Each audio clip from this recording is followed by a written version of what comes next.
Well, hi, hello again. This time I'm going to be showing you a little bit more about the rear storage rack and box that I've got on the back of the van.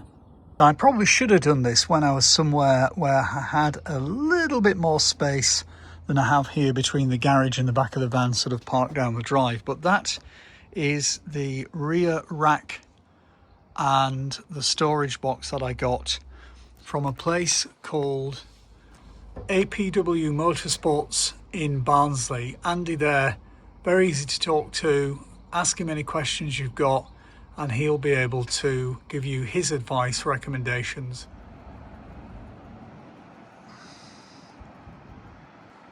So today it is time to have some stuff put onto the back of the van, and I'm going to be having a rear box installed. And I'm just making sure that that trailer, which I've also bought, and I'll do a separate video about that in a little while, it's a motorbike trailer, Lorry's MT1, and I want to make sure that the front end of that doesn't catch on the box. That's going to kind of come out kind of as far as that spare wheel does on that side, on this side, and I just tested it and it looks very, very unlikely that it's going to do that. But it is absolutely freezing cold, and I'm here at a little place called APW Motorsports in Barnsley to have it done.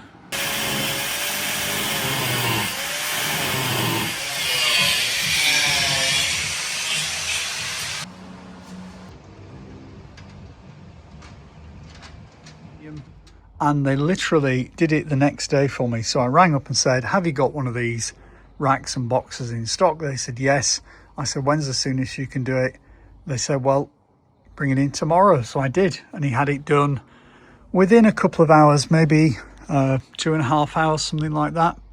And what they do is they cut the little spars out the back of the hinge there. There's like a little retaining spar in the middle, and then they mount it to the hinges, and they put one bolt through the door there. So they do have to drill one hole, as you can see there, and they put a little bolt through there, and it's got a rubber seal behind it to seal it. The first thing to say for me is that I am definitely leaving these retaining spars on here, which stop the door from swinging wide open, because with that big box on the side, of course, there is a risk that if those spars weren't on, the door could go right the way around and hit the side of the van.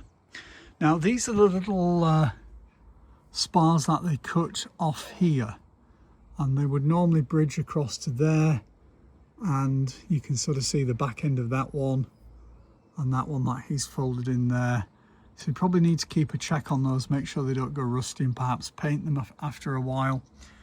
He then mounts the two securing bolts and nuts through there, and then the only thing you do notice a little bit, depending on how much weight you actually then put in the box, is the weight that the door has compared to what it was before. So I think there is a bit of a caution there as to how much stuff you put in the box.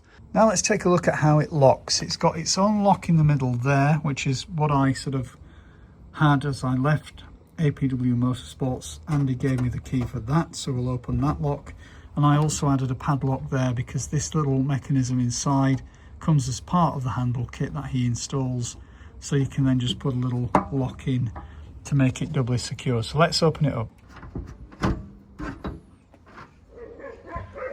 So that is the inside space that you've got. Now, what I did here was I put a couple of rubberized mats on the shelves. He puts a shelf in the middle. He asks you where you want it, at what height you want it fastening in there, and then he fastens that in so it's secure. And this bit of mat here is just some, actually it's an old floor mat. It just, because of all the bumps and bangs that you go over in these vans, it is worth having some kind of little suspension in there to not scratch and damage the thing. So what I've got in there, sort of water pipes, various stuff for when I take the awning in that box there. And then on this side I've got a spare little gas canister cooker, hob, whatever you call it. A couple of water fill pipes for an aqua roll if and as and when I take that. Little air compressor for the tyres, that's the top bit. And then in the bottom at the minute I've got a kind of almost empty toilet fluid, the waste pipe, some straps for the trailer when I take the motorbike in this box, a few different sort of ends for pipes, and then this spare gas load cylinder in here, which is a new one, and that just sits in there so that if I need to fill it, I'll fill both, the one in the van and the one there. So yeah, from bottom to top, apologies for the shaky hand, but I'm sort of doing this at a weird angle. That's the space you've got inside there.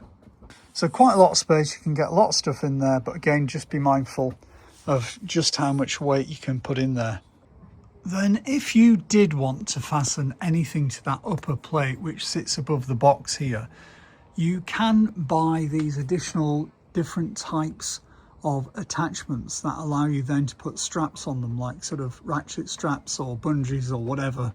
Typically, I think if it's going to be at the back of the van, the minimum you really need is a couple of ratchet straps, because you know, you don't want things flying off mid-journey. You've got that one, which is that sort of pushing one, and you've got these ones which are like a sort of a screwing one, and you just then bring it out, so you can sort of see it's got a squared off back plate there that goes in, lines up, and you just screw it round. And of course, when you're doing all this motorhome stuff, you're buying more and more things, and so it's very easy to be spending thousands upon thousands of pounds with various things. What I will do at some point is probably one dedicated video where I go around the whole van and say what I've added to it. So it's the Adria Twin Max 680 SLB MAN First Edition, which is a nice short name, but I've done lots of different things that I've kind of dotted in different videos throughout this. But if you were interested in getting one of these vans, then it will be a kind of a way of saying, look, this is what I've done,